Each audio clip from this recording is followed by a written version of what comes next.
Welcome to the Rearview Mirror podcast, looking back on all that we don't know and a few things that we do. Are we on? Let's go. Okay. So we are on? We are on. Sit up straight like Jeff. I'm trying to just chill. I don't know how to chill. Hello, Mrs. Johnson. I'm glad to be in your first grade class today. I'll be paying attention, writing on the board, answering all the questions good morning correctly. and welcome. Okay. Because I am a perfect student. Hey, good morning. Checking the mic. Perfect. Me or the mic? Definitely the microphone, if it doesn't collapse again. Hey, Hey. you were just saying I was. something about you're violating one of your foundational principles of life. You're eating the same meal 2 days in a row. And you said a couple phrases. I didn't know what they were, so start talking again. I want to hear this. Yeah, foundational principle may be strong. Okay. But my preference, this is a first world issue. I totally get that. So don't write or call because you don't know how to write or call me anyway. So we're going to keep that. I would prefer not to eat the same meal twice in a row. Okay. I'm a foodie. I'm a bit of a snob. I don't mind eating leftovers 2 nights later. Yeah. But I want not the something very else next different in between. one. Okay. You know? Yeah. And I have other people that I know that I respect that share that opinion. Mm-hmm. So, but I'm doing it today. I got up early this morning. I put a pork picnic shoulder on the smoker. Okay. We're having some friends over tonight. Going to do that. And then I have some family coming in town tomorrow. So it's just an easy 2-nighter. They'll have it tomorrow night. I might make something different for myself tomorrow night. But you could possibly have it 3 days in a row. No, there's no way. No. Okay, so pork shoulder, I know. Pork picnic shoulder, enlighten me. So the pork shoulder, commonly referred to as the pork butt, is part of the. It's actually a shoulder. So I learned this week. I think I read this. I think I'll remember this correctly from what I read. Pork butt gets its name from years ago. The ham and the pork shoulder, when the butchers were taking apart the pig, they would put it in a barrel, and that barrel was called a butt.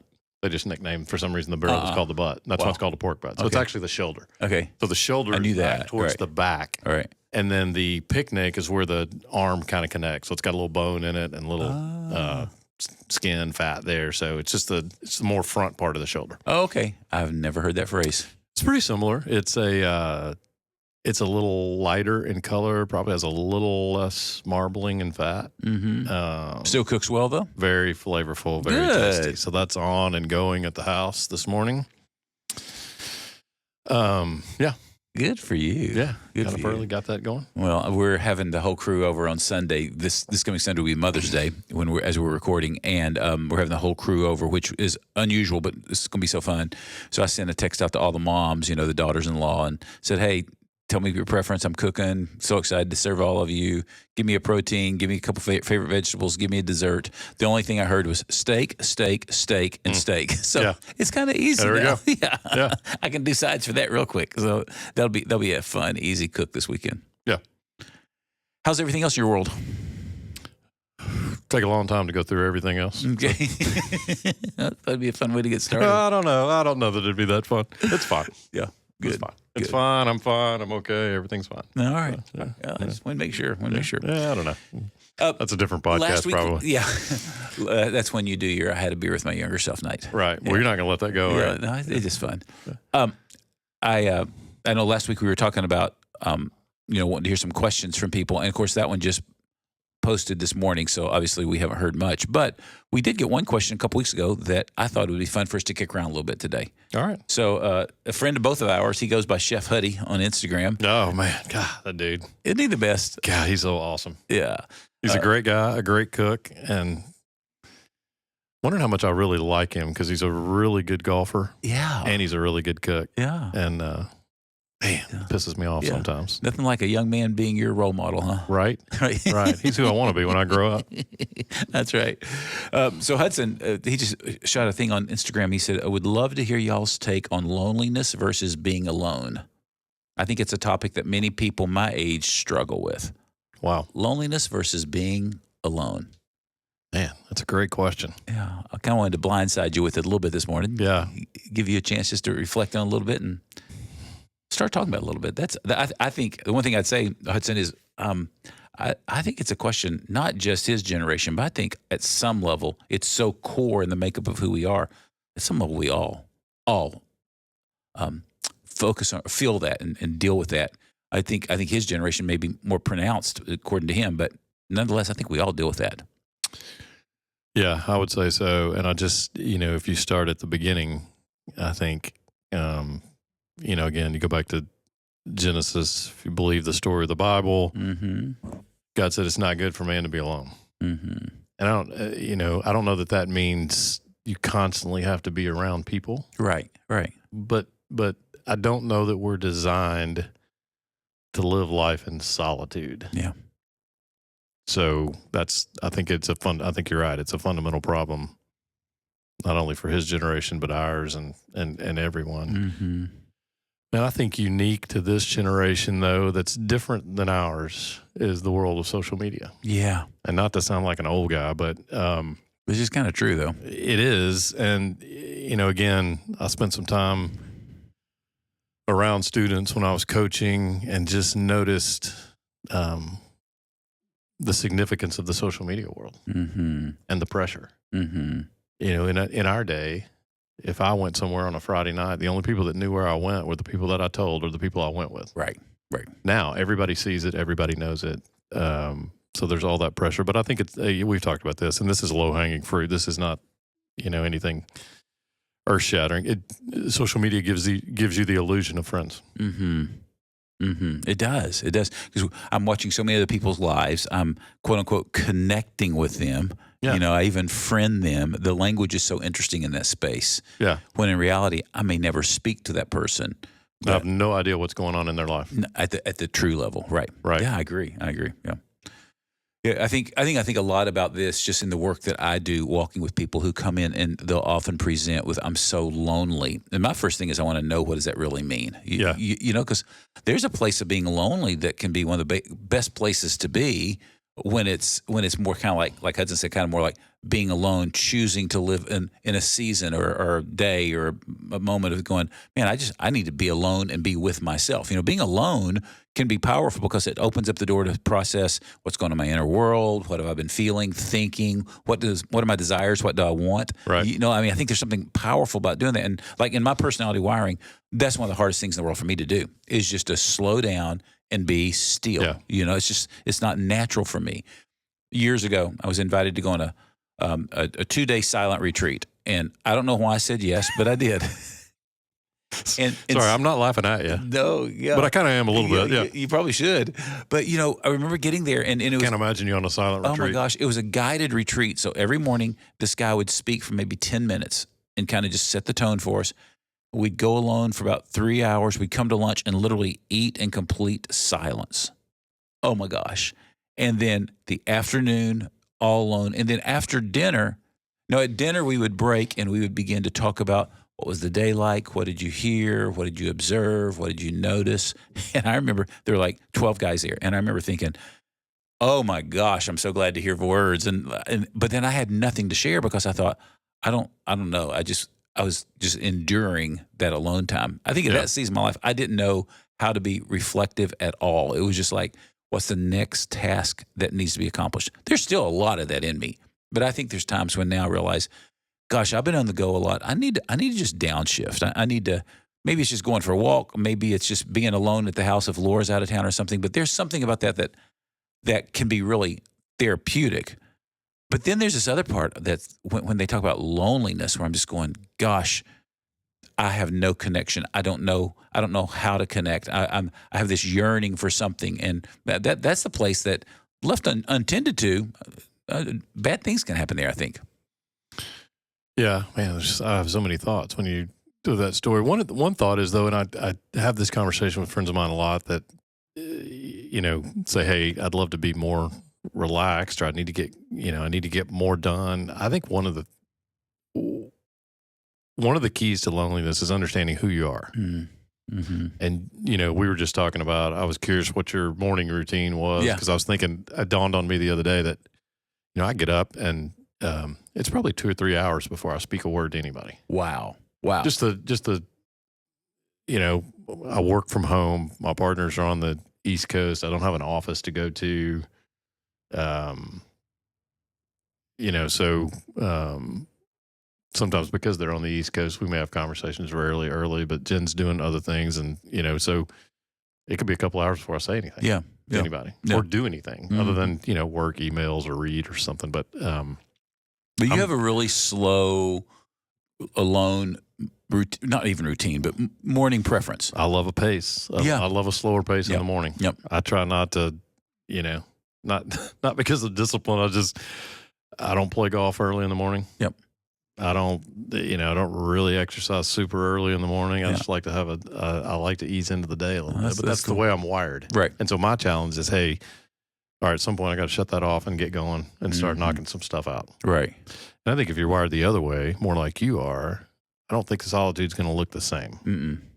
And it could just be 5 minutes. Yeah. Or 10 minutes to slow down. Or it could be letting your brain run wild while you walk or something. But, so I think understanding who you are is part of it, and not putting some expectation on yourself that's never gonna work. Okay, when you said that, I've not thought of this story in a while. I had the privilege of taking a class, 30 plus years ago, with Dallas Willard. If you don't know that name, Dallas Willard was such an interesting man. If I remember right, he was like maybe ordained as a Southern Baptist pastor or something like that, but he was like head of the Department of Philosophy at the University of Southern California. So brilliant guy. I mean, just brilliant.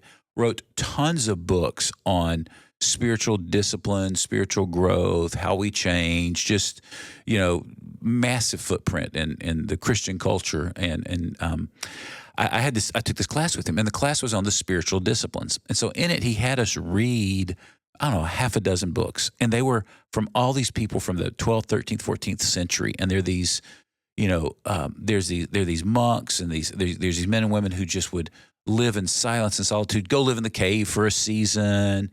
And then at the end, we had to write this reflection paper on each of these books, probably a page and a half, 2 pages. It wasn't a big deal. And for me, I read those books and I was really earnestly trying to go, gosh, there's got to be something good in here for me. And I'd read about, the 7 stairs, and then I'd read about, the rules of St. Benedict. And I'd just be like, oh my gosh, these people are driving me crazy, because it was all very methodical, very structured, very slow. And then the last one I read was about, I don't remember who it was about, but, spent multiple months in this cave all alone with someone bringing food that he never even interacted with. And so I'm writing my reflection papers and just, kind of saying, here's what I saw, here's what I thought. And my last couple paragraphs, I wrote something like, I can't quote myself by any stretch, but it's something like, while it was interesting reading these practices of, church fathers and mothers, I look at where we are in our culture today, and there's so much to be done, and there's so many people to talk to, and I just kind of did this is never going to be my way of living. Right. There's too much to do, and I need to stay on the go. I'll wake up, I move fast, and I keep moving fast, and that's just the way I need to live. But it's interesting to see how others lived. So Dallas Willard was a man of few words in this class and very soft-spoken. I get this paper back from him, and he gives me a nice grade on it. I'll never forget, I still see the red pen. But then underneath it, he just wrote 2 words. It was this: so sad. Wow. And he was making the statement, so sad that you don't see the need to slow down. And I remember just being not offended by any stretch, just going, oh, well, yeah, well, that's you, but that's not my life. I've got stuff to do.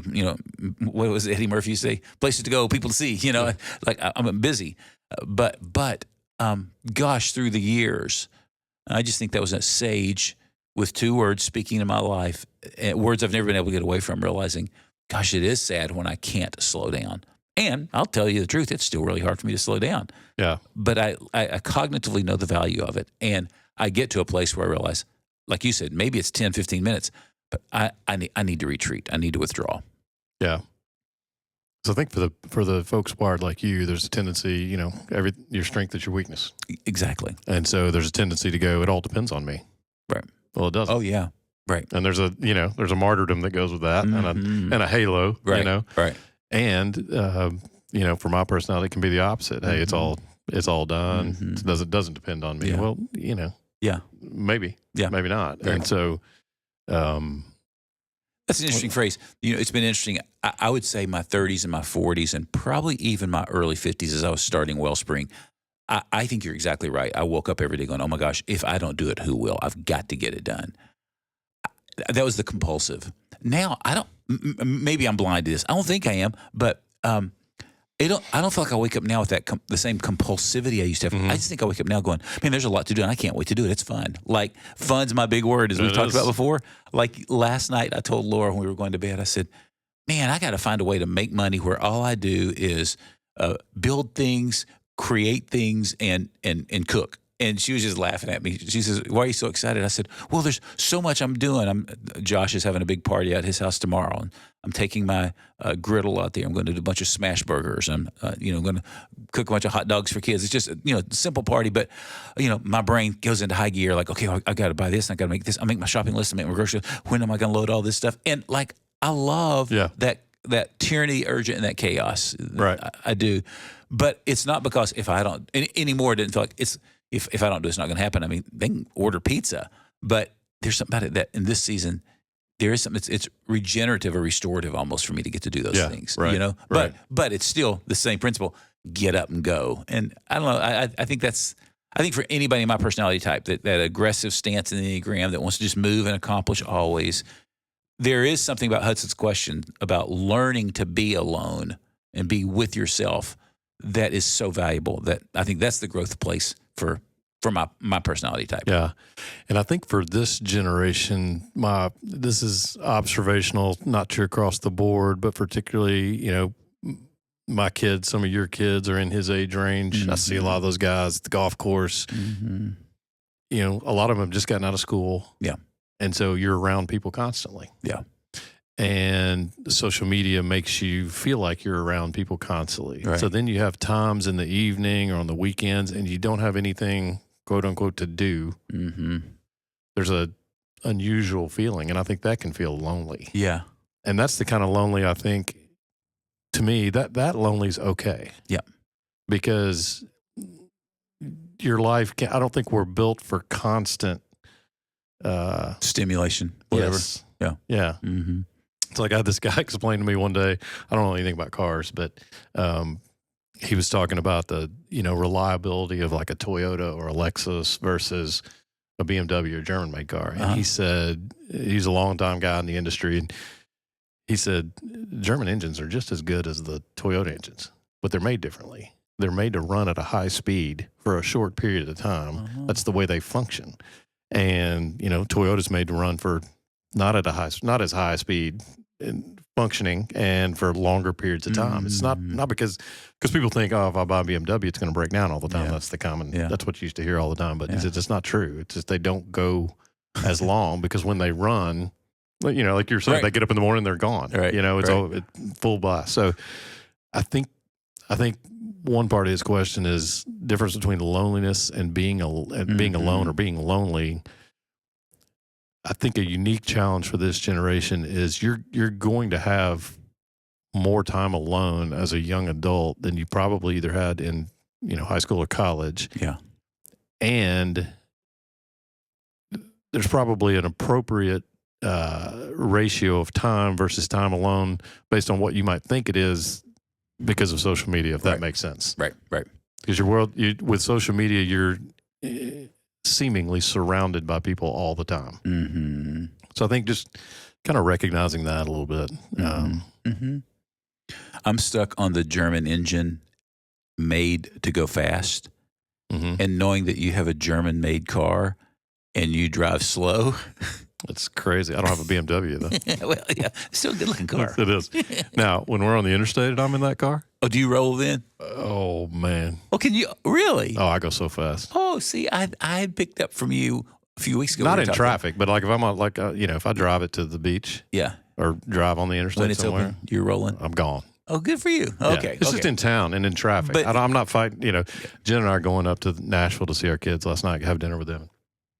It's a lot of traffic. It's, bless her heart, she's trying. I'm sitting in one lane. I'm worried because she's just put on a playlist that I already heard that day. I'm like, put something else on. I'm like, and she's like, what about that lane? What about that lane? What about? I'm like, it's going to take us 38 minutes or 39 minutes to get to Will's house. Does it really matter if it's 38 or 39? And but just two different. But she's coming out of her skin over there, just like but I don't want to do all the work to get in 2 lanes and then get back over to. I just soon sit there. Well, that's funny. We went up to Nashville night before last. We went to the MJ musical at TPAC.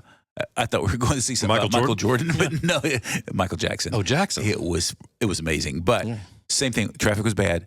But I found myself, because I can swerve and weave and bob and find that quick.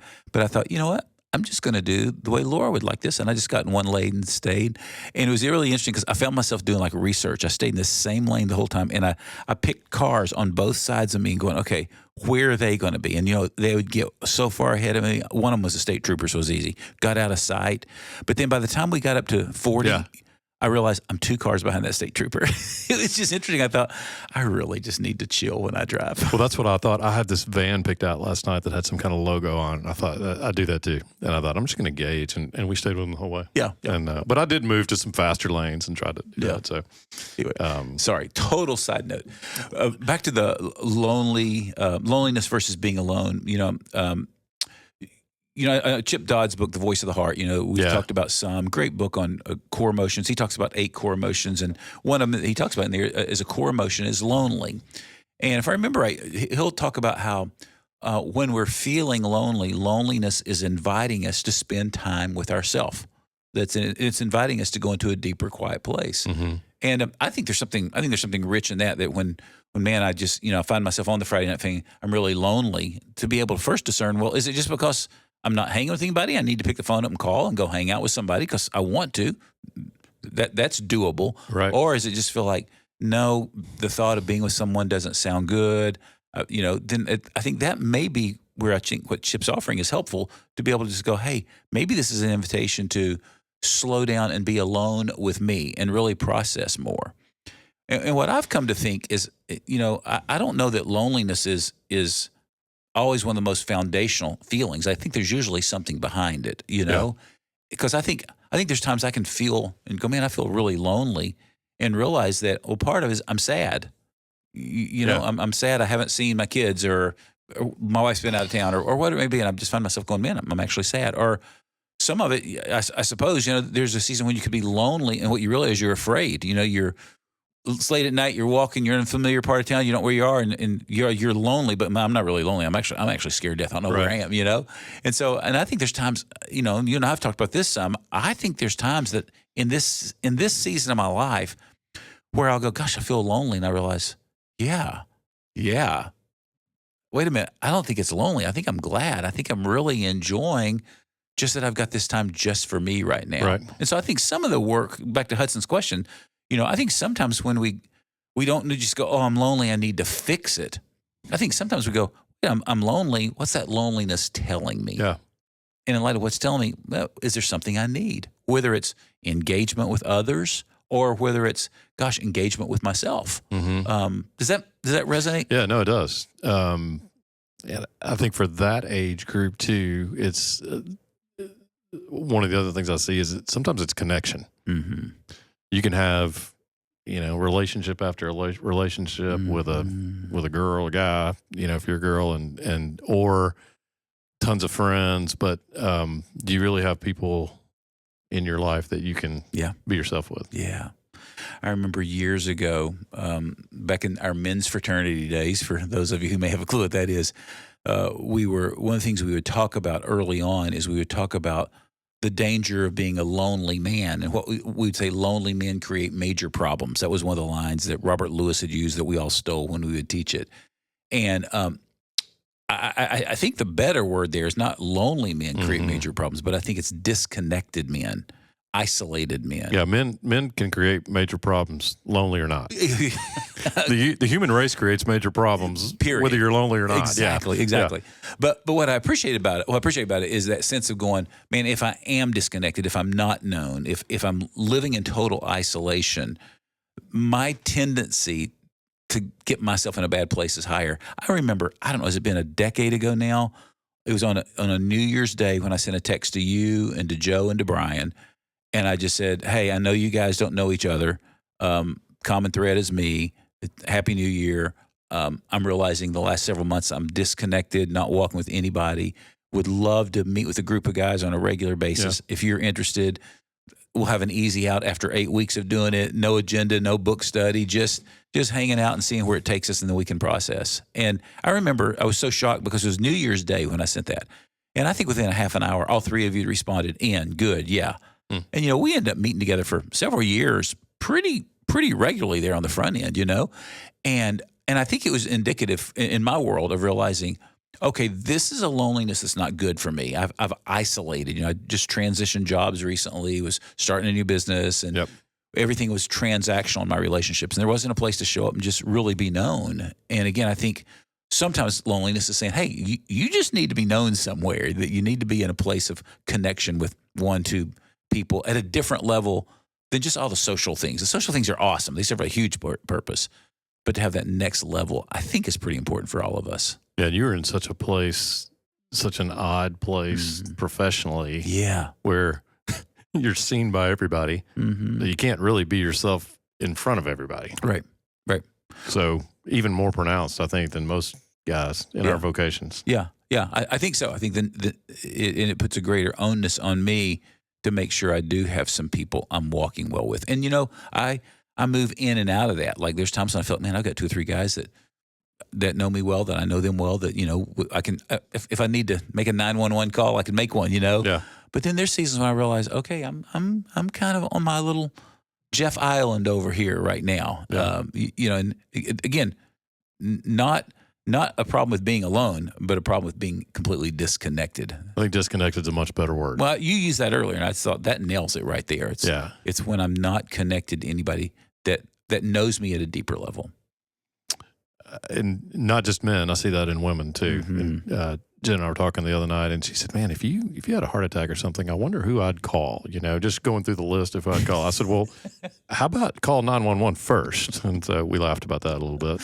I still don't know if 911 is going to be your first call or not. Yeah, I mean, it may not be. Yeah. So, but I think, that's just human. It's human nature. I mean, I think we get, again, I think we're wired for some connections, some more than others. And I think, for my personality, I've recognized that hardwired, I think, into the Enneagram 4, there's always going to be an element of loneliness. Yeah.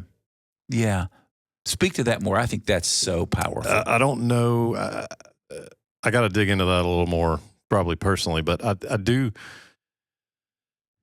I'm good being alone. I'm not, that's probably, let me say that differently. I'm content being alone.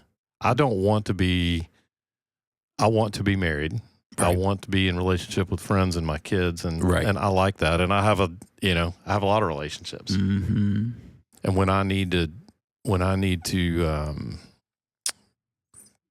kind of recharge, I do it alone. And I'm okay with that. Yeah. And I don't, I lean toward the introverted side. So, my wife's out of town for a few days. Probably going to see some people but I'm probably going to spend a good part of that time alone. Yep. Yeah. And I don't know that I'm lonely during that time. Yeah. Yeah. But there is because I'm not naturally wired as relationally as some people, there's a part of my life where I know there's always going to be a shade of loneliness there. No, I think, when you said that about introversion, I remember when I first learned the Myers-Briggs decades ago, and realizing that the difference between introverts and extroverts aren't necessarily how they interact with people. Right. Or it's not that introverts don't like people. Right. But it's just that introverts are drained by too much people relationship, and so they recharge in isolation. Yeah. Where extroverts get charged up in connection, or with people, even not in connection, just with people, and can be drained with too much isolation. And so I'm an off-the-chart extrovert. Laura's pretty moderate, but certainly tilts more toward the introversion side as far as energy.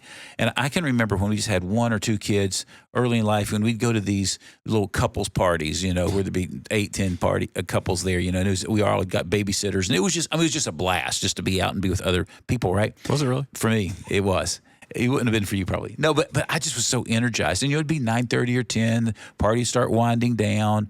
And inevitably, there'd be 1 or 2 couples saying, hey, we're going to go to, the equivalent of Waffle House or whatever. We're going to go to Waffle House and hang out more. And I'd be like, oh, yeah, we'll meet you there.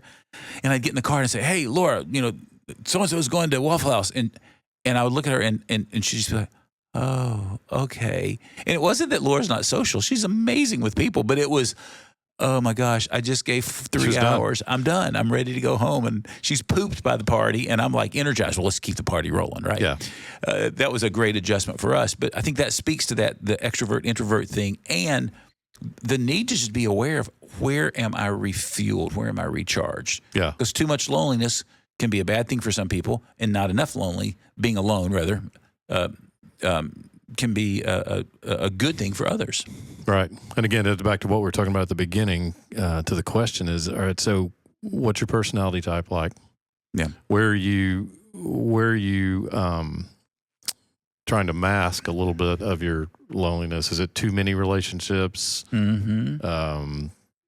Do you need to spend some time alone, or do you need to reach out and spend some time with some different kinds of people? Just only you can evaluate that for yourself. Yeah. There was a guy who wrote a poem and gave me a copy of it a long time ago, and the only thing I remember about it was the name of it was Alone. And he had this great line in it. He'd been raised in this huge family, 12, 14 people, something like that. And there was one line in it that said something like, surrounded by 12 siblings, noise that could break an eardrum, I stand here alone. Or it was, I'm sure, much more eloquent than that. But I remember thinking, isn't that the truth, that we can be in massive crowds and still, back to Hudson's word, can still feel the sense of loneliness. Sure. I don't belong here. But again, that's why I love Chip's word. Pay attention to that loneliness. What's it telling you? That's a great phrase. Pay attention to it. Yeah. Trying to tell us something. Yeah. It's I think we want to fix our loneliness and get rid of it. Well, maybe, but maybe we just need to go, wait, what's it saying to me right now? Sometimes it's maybe saying, gosh, these really aren't my people. I'm with a group of people and they're doing stuff that I don't want to be a part of right now. And that's not cool. Just excuse yourself and leave early, right. Or, the loneliness is telling me, this has been a crazy busy week and these are my people and I love them and I don't have the energy connect. Probably the best thing I could do tonight is go home and go to bed early and get some rest. Like, what's your loneliness telling you? Just be really attentive to it. Right. I think there's I have a tendency to kind of look at life as an observer. Mm.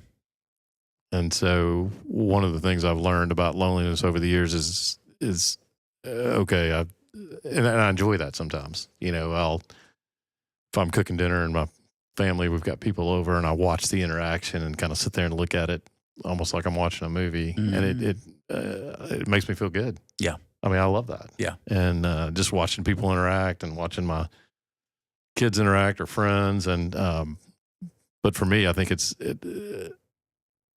sometimes that's an indicator, hey, you need to engage. Yeah. Yeah. And so that's probably my pay attention to the loneliness. Exactly.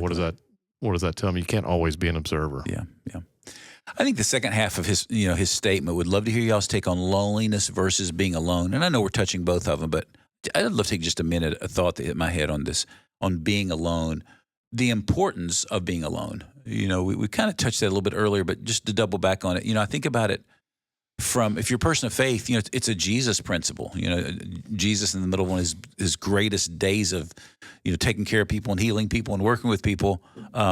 The next morning, the disciples get up and they're looking for him and they can't find him. And early that morning, he went to a place to be alone, And so I think there's something about being alone that brings clarity, that brings perspective, But even if you're not a person of faith, it's a great recovery principle as well. One of the things our dear friends in the 12-step world talk about so much is that need for introspection and reflection and paying attention. And you make lists, you journal, you're trying to understand what's going on inside of me that led me to this behavior that I've struggled with for so long. And I don't know there's a way to do that without just stilling ourselves and slowing down. Even if it is hard, even if it's not natural, there's still such a need and value of going, hey, I'm gonna intentionally choose to be alone for 15 minutes or the whole day, But good things come out of that when we intentionally are going, it's like I'm going on a personal retreat to spend time with me, to really dig in and go, man, why am I so ticked at my wife right now? What's really going on there? Yeah. I think that's what probably led me to a willingness to spend time alone, even if it was just for half an hour or an hour, was when Laura and I would get sideways. And I knew the story I was telling myself was not true about her or about us, but gosh, it was so loud. It was deafening. And there would be something when I'd go, okay, go ahead and be alone and let the story play all the way out. Take it to its end. Of course, the end is never pretty. And then stop and go, okay, is that what I really want? Is that where we really are? And I think even in asking those two questions, it would slow me down to go, okay, what's really going on inside of me? Yeah. And, gosh, we could do a whole episode on this, but it would sometimes lead me back to going, oh my gosh, I'm playing out crap from being an 8 or 12-year-old boy again with my wife right here. That has nothing to do with her. Right. But I needed that healthy alone space, that space to just look internal. And again, I think, if you've been around any kind of counseling, if you've been around any kind of recovery, if you've been around probably a lot of faith traditions, there's usually an invitation going, hey, slow down, be reflective, listen to what's going on inside. And that's the beautiful part of being alone is, again, we find clarity. We gain perspective. So give me your reaction to this. I think by asking the question, I think knowing him a little bit and probably a lot of folks in that age bracket, being alone is tough. Yeah. But I think you're right. I think being alone is kind of a guide to what's at the root of my loneliness. Loneliness, I think, is about connection. Being alone is just it's neutral. Yeah. And that's where I think you got to kind of understand yourself a little bit. Hey, am I reaching for someone or something just because I don't like sitting here in my apartment by myself? Or do I need to sit here by myself for a little while? Yeah. And just kind of. I appreciate that. Yeah. I think one of the things I'm learning as I get older is that I don't have the same energy level I had when I was younger. When I was younger, I felt like I could go event to event, Now, again, some of that was ugly in me too. It was feeding me. I felt like I used relationships to make sure I'm okay. But I find myself now that there are days still when busy days and I get a lot done and can move quickly. And there's other days when, we'll have a dinner party one night and, somewhere around 1 or 2 that afternoon, I'll start going, I'm dreading this. I'm going, I love these people. Why am I dreading this? And, again, just kind of a quick mental gymnastics of my calendar. I'll go, I've been pushing really hard. I've not been alone in a restorative way for me, even though I'm not an introvert. We extroverts need that sometimes too. And sometimes it's as simple sometimes going in the back porch and laying down on our swing or realizing, well, the good news is I got 3 hours before they get here and I'm cooking. Let me just go out here and I'll tend to the grill and I'll just move slowly. But it's that being alone sometimes helps me then be more present when I'm with the people around the table. Right. Which that's what I really want to do. I want to be present. Right. Well, Hudson, thank you. That's a good question. That's a great question for today. No,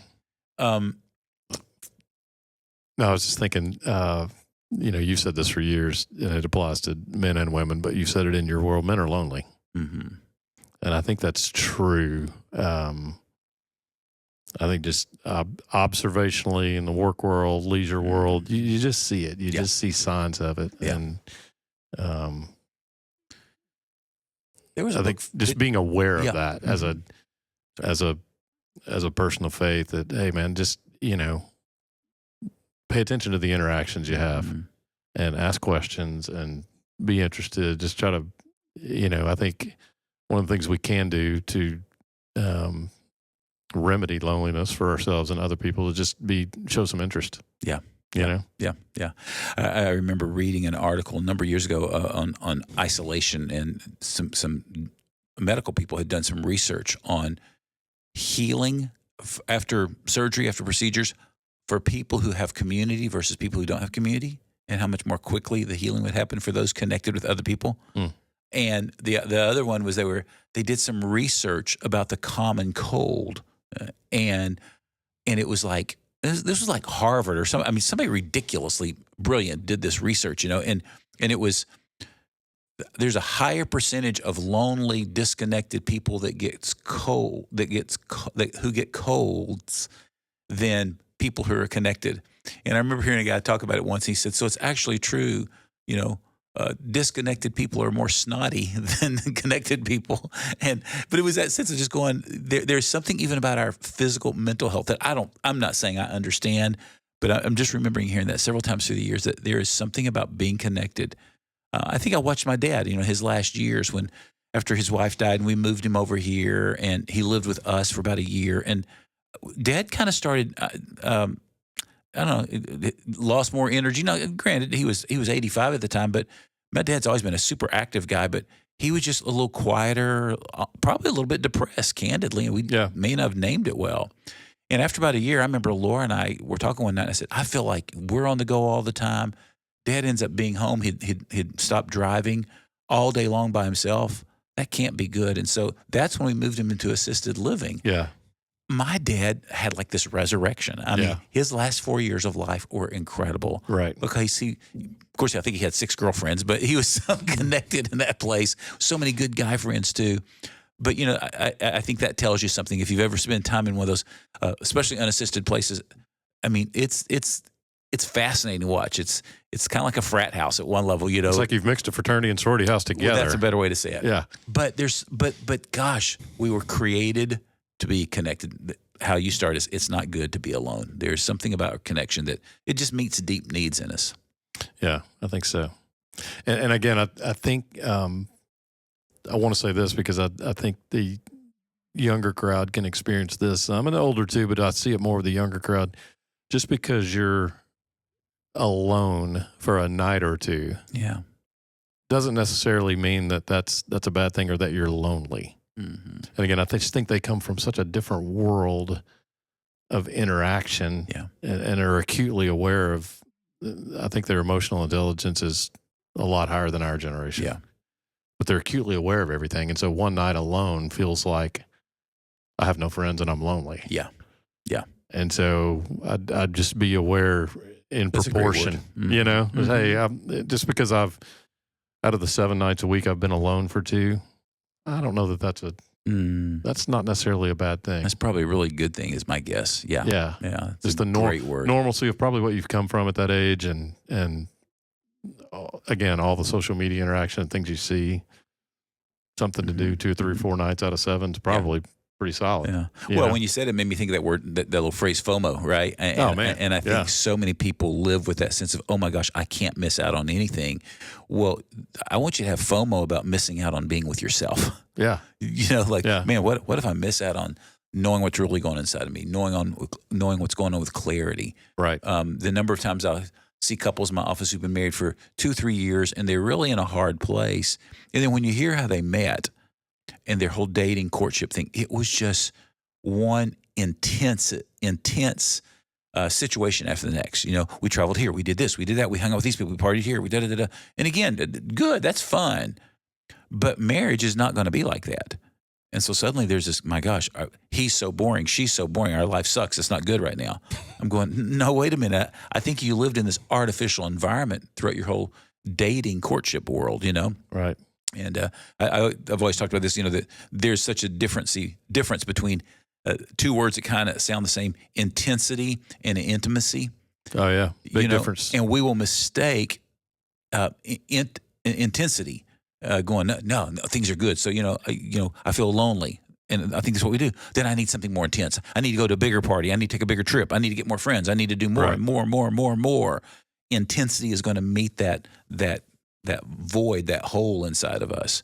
When the reality is what we're really hungry for in those moments is intimacy, deep connection. And deep connection usually happens in smaller groups, not on the biggest dance floor in the country, Right. That's a good distinction. But we can chase intensity. Mm-hmm. It's easy to chase. Oh, yeah. It's like the happiness high, right? Yeah, and it's fun. Mm-hmm. Oh, yeah. But by definition, it's like the BMW engine. Yeah. It can't last. That's good. It doesn't, it's just not designed to last. Yeah. And so, so in that perspective, life is boring sometimes. There are seasons that are less active, intense, fun than others. Yeah. And, That's okay. And that's not bad, right? Yeah. That's right. There's something to be learned in those seasons. Yeah. Well, good conversation again, Hudson. Thank you for giving us this question for the day. Yeah. If you're listening in and Hudson's encouraging you, we'd love to hear from you. Excuse me. I would love to hear from you on behalf of Steve and me because he doesn't want to hear from anybody. That's not true. That's not true. Okay. It's like the Baptist preacher invitation. You're giving the invitation. No, it's not an invitation. Yeah, yes, it is an invitation. Yeah, it is. But they don't have to cry. They don't have to pray. They don't have to walk forward. Right. They can just shoot us any way they want to contact us. But we'd love to hear questions. These are fun. I mean, You can DM me. yeah. Oh, gosh. I quit. Okay, I'm done for the day. No, that's good. Finish your thought. That's good. No, that was it. I just think if you have any thoughts, questions, anything you want to throw our way that helps us spend time kicking around, we'd love to interact with you. I like the questions. I like kicking around the question. Well, no, there's a couple more we'll get to. Oh, there are? Yeah. Oh. That's what you said. Oh. One of us said it. I don't know. Maybe there aren't, but we'll get more questions. Okay. Yeah. All right. Good to talk to you today. All right. See you soon.